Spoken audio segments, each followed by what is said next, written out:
2019 Coach of the Year, Captain Eric Albarracin. You guys give him a hand. Let me get my glasses so I can see that. There we go. That's better. Coach, at what point did you realize you had something special with Henry? How did you guys hook up? I first met him in actually 2003. I remember because I was living at the Olympic Training Center, and he was actually brought in as the 105-pound women's training partner. So he was a training partner for the women at the Olympic Training Center in 2003, and then they brought him and his brother in 2004 to live at the Olympic Training Center. So that's kind of when I first met him. He was about 103 pounds. He had blonde tips, spiky hair. It was like up to here. He looked like a little lion.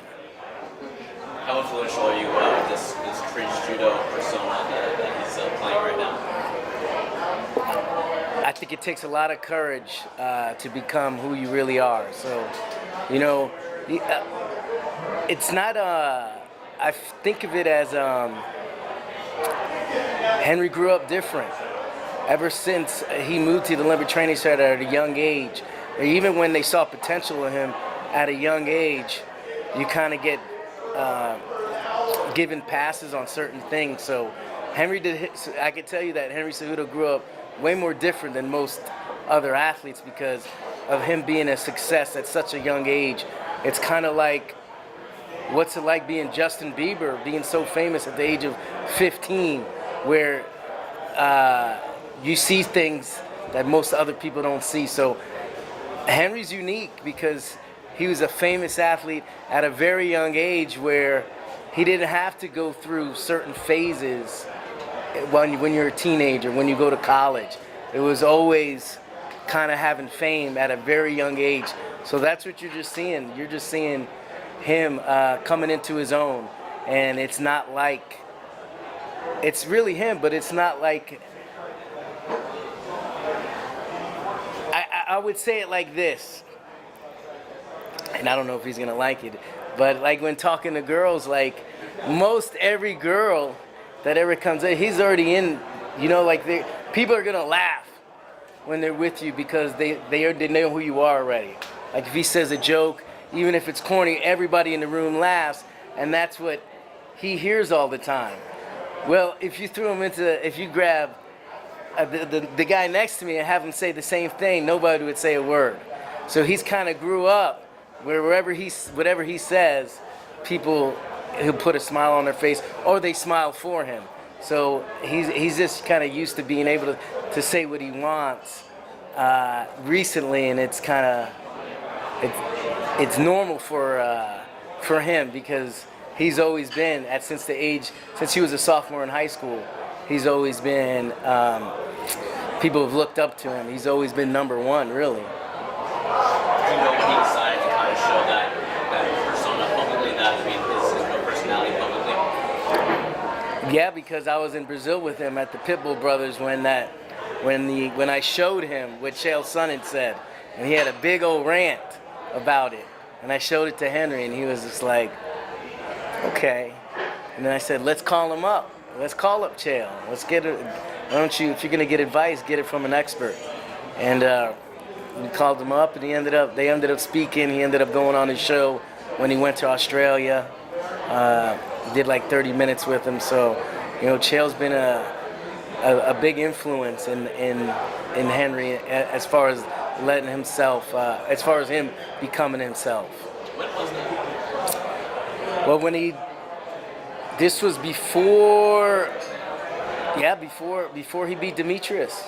Before he beat Demetrius, because we were doing an interview on Canal Combate in Brazil with Ana Hiza, and I remember showing him the video down there, and that's when I said, let's call him up. Let's start get some advice from him. So that's what we did. When you have a high-level grappler like Henry, what is the process to not only develop their striking, but also make it second nature so they do use the full weapons and don't just rely on the grappling? Well, when you have a high-level grappler, it also becomes on their type of personality. He could have went the complete other way, like a Ben Askren or a John Fitz, and just take you down and smother you. But like Henry said, he's always been an entertainer. He likes to put on a show. and that's what you're seeing now, and that's why he's going out and knocking people out in 32 seconds. So he likes to put on a show before and after now. So that's it's part of Henry Cejudo now. Can you kind of tell us a little bit actually about yourself? Like, how did you get into MMA coaching? And I know you have a giant resume of the top level guys you've worked with, but can you kind of brag a bit about who you've worked with? Yeah, so I was in the military. I was the officer in charge of modern Army combatives, and that was kind of like my first introduction to the hand-to-hand combat. I eventually became the officer in charge of hand-to-hand combat or modern Army combatives. And when I got out of the military, fortunately, my first fighter was Minotauro Nogueira, in which he had Team Nogueira, in which we had Anderson Silva, we had Junior Dos Santos, and we had Rafael Feijão. So I kind of got thrown into the fire, full immersion. I moved to Brazil, learned how to speak Portuguese, and one of the big things, one of the two big important people on that team at Team Nogueira in the time, which is 2011, were these two young brothers called the Pitbull brothers, Tricky Pitbull, Patricio Pitbull. And I always knew those guys were going to be good. And Patricio finally became my first world champion. And he's kind of built like Henry Cejudo, short, compact, and as he became very good in wrestling, Patricio Pitbull, I started seeing how he was transitioning his striking into his wrestling.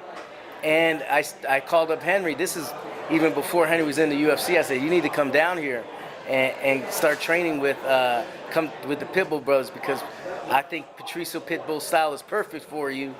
And eventually he finally came down, I believe it was before we fought Wilson Hayes.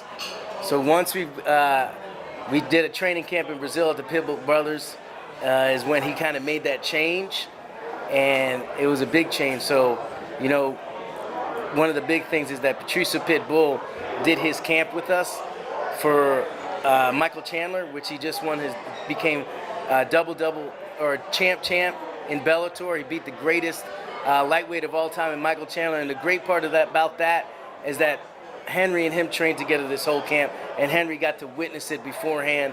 So Henry feels motivation from watching Patricio Pitbull accomplish what he's going to accomplish on June 8th. So that was a big thing, is getting these two champions together, lions training with lions, iron sharpening iron.